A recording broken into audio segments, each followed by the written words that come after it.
ఎందుకని అంటే ప్రతి మనిషితోటి పొరపాటులు జరుగుతాయి. సో వాట్ ఎవర్ ఏదున్నా ప్రజలు రాంగ్ డిసిజన్ తీసుకున్నారు. ఇది కూడా నేను చెప్తున్నాను. ఎందుకంటే కేసీఆర్ గారు అభివృద్ధి చేశారు, ప్రజలకు మంచిగా చేశారు. ఎంతో కొంత రైతులు కానివ్వండి, ఉచిత కరెంటు ఇలాంటివన్నీ మాక్సిమం బాగా చేశారు. అంటే అంటే అక్కడ అభివృద్ధి కాదు, అంటే అక్కడ ఉన్నటువంటి ఎమ్మెల్యే మీద చాలా వ్యతిరేకత. ఇప్పుడు సిట్టింగ్లకే సీట్లు కేటాయించడం తోటి ఈ పొరపాటు జరిగిందంటారా? తప్పకుండా ఇప్పుడు కేసీఆర్ గారు వన్ మెన్ ఆర్మీగా వెళ్ళిపోతారని ఒక పబ్లిక్ టాక్ తో పాటు వాళ్ళ ఎమ్మెల్యేస్ లో కూడా ఉన్నారు. ఆయన చెప్పిందే వేదం, ఆయన చెప్పిందే చట్టం అని అంటే ఇవన్నీ జరగవు. ఎందుకంటే ప్రతి మనిషికి ఒక ఈగో ఫీలింగ్ అనేది మస్ట్ అండ్ షుడ్ ఉంటుంది. ఇప్పుడు అవతల ఒక ఎమ్మెల్యే ఒక టికెట్ ఇచ్చేది ఉంది, యువతల వాళ్ళకి ఇద్దరికి కూర్చోబెట్టి సర్దు మనుగు చెప్పాలి. నేను చెప్పినట్టుగా మీరు వినాలి అని అంటే అందులోనూ వ్యతిరేకత కూడా కంపల్సరీ వచ్చింది. ప్రజల్లో కూడా ఏంటంటే కొన్ని నెగిటివ్ అనేది మాట్లాడేటప్పుడు కొన్ని పథకాలు కూడా ప్రజల దగ్గరికి వెళ్ళదు. Double bedroom, suppose double bedroom ఉంది, దళిత బంధు ఉంది, మరియు బీసీ బంధు ఉంది. ఇది ఈ వాటి వల్ల కూడా కొద్దిగా డిస్టర్బెన్స్ కావచ్చు కదా. అయిందండి. ఇప్పుడు కొంతమందికి పాజిటివ్ గా వచ్చాయి, బట్ కొంతమందికి వచ్చాయి. అవును, 200 మంది 300 మందికి అంటే ఇప్పుడు ఇక్కడ కేసీఆర్ గారి తప్పు ఉండదండి. ఇప్పుడు ఒక చిన్న విషయం అంటున్నాను. ఇప్పుడు నా ఇల్లు ఉంది, నా పిల్లలు ఎక్కడికి పోతున్నారు, ఎట్నుంచి వస్తున్నారు అనేది నా ఇంటి గురించి నేనే చూసుకోలేను.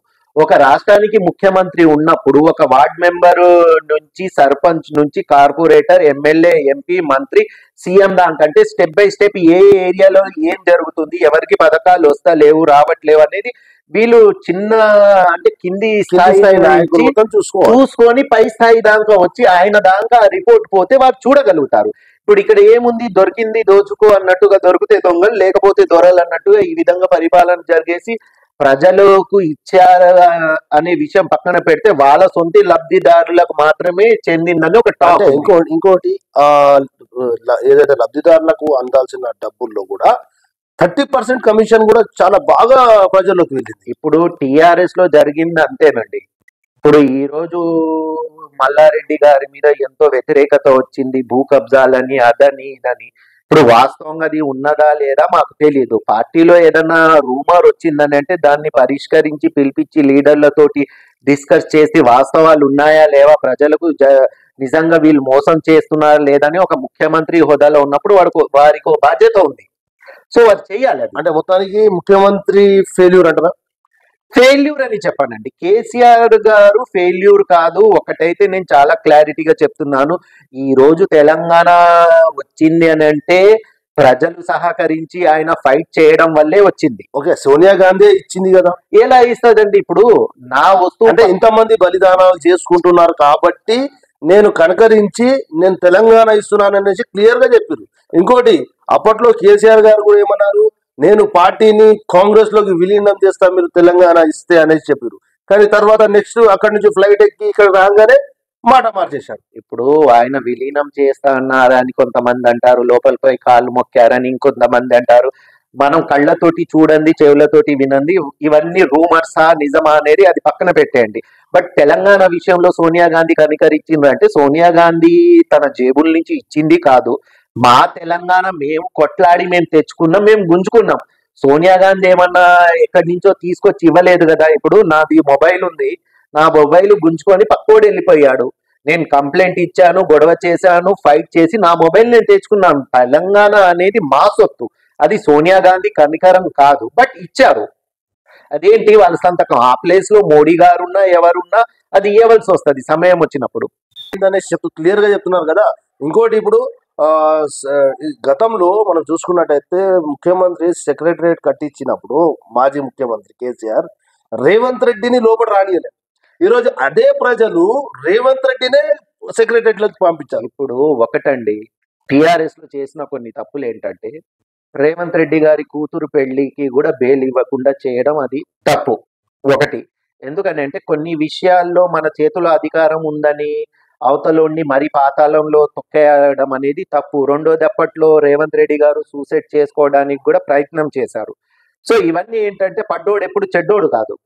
ప్రజలు ఏమనుకున్నారంటే 10 సంవత్సరాలు ఇచ్చాము, కష్టపడుతుండు, రేవంత్ రెడ్డి గారికి ఒక అవకాశం ఇద్దామనే ఆలోచనతోటి ఇచ్చారు తప్పించి ఇప్పుడు కొంతమంది ఏమంటున్నారు, ఎక్కడ ఓటేసినా కాంగ్రెస్ కే పడ్డదండి ఇదంతా చేసిందంటే రాష్ట్రంలో ఉన్నది టిఆర్ఎస్, కేంద్రంలో ఉన్నది సారీ ఇప్పుడు టిఆర్ఎస్ కాస్త బీఆర్ఎస్ అయింది.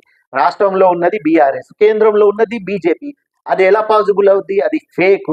ఏంటంటే బ్యాలెట్ బాక్స్ కు సంబంధించి పేపర్లది పెట్టినందుకు స్వచ్ఛందంగా ఓట్లు పడ్డాయి. ఈ రోజు కాంగ్రెస్ అధికారంలోకి వచ్చిందంటే ప్రజలు కావాలని ఎన్నుకొని ఓటేశారు.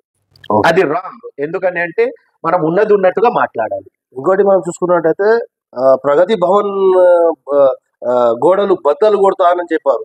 ఈ రోజు అది కళ నిజమైందా? ఇప్పుడు ఇప్పుడే మనం చూస్తున్నాము అవన్నీ తొలగించారు. ప్రజలే స్వయంగా రేపు ప్రజా దర్బార్లు కూడా అక్కడ నిర్వహిస్తున్నారు. ప్రజలు నేరుగా కేసీఆర్ అంటే ముఖ్యమంత్రితో కలిసే అవకాశం కూడా కల్పించారు. అంటే కేసీఆర్ కల్పించలే, కేసీఆర్ కు ఫుల్ సెక్యూరిటీ, లోపలికి ఈగ కూడా పోలేదు. అంటే ఈ రోజు ప్రజలు స్వయంగా ప్రగతి భవన్ పోయే అవకాశం కల్పించారు. ఇప్పుడు ఒకటండి, ప్రజలు ఇప్పుడు నేను చెప్తాను సో అండ్ సో ఇది తప్పు ఇది ఒప్పు అని అంటే ప్రజలు వినే పరిస్థితుల్లో లేరు. What is good, what is wrong ప్రజలే న్యాయ నిర్ణేతలు. ఇప్పుడు ప్రజా నిర్ణయమే నా నిర్ణయం. నేను చెప్పినంత మాత్రాన రాంగ్ రైట్ అవ్వదు, రైట్ రాంగ్ అవ్వదు. అంటే ప్రజా దర్బార్ మంచిదంటారా? డెఫినెట్ గా. ఇప్పుడు ఈరోజు 10 సంవత్సరాలు పరిపాలించిన కేసీఆర్ గారు ఎంతో కొంత మెరుగుపరిచారు. వారిని ఇప్పుడు మీరు చెప్తున్నారు. ఇప్పుడు మీరు 6 పథకాలు 100 రోజుల్లో అమల్లోకి తెస్తా అన్నారు. ఇప్పుడు పిల్లగాడు ఇప్పుడే పుట్టిండు రేవంత్ రెడ్డి గారు. ఇప్పుడు అడుగులు వేస్తున్నారు. ఇంకా 5 సంవత్సరాలు.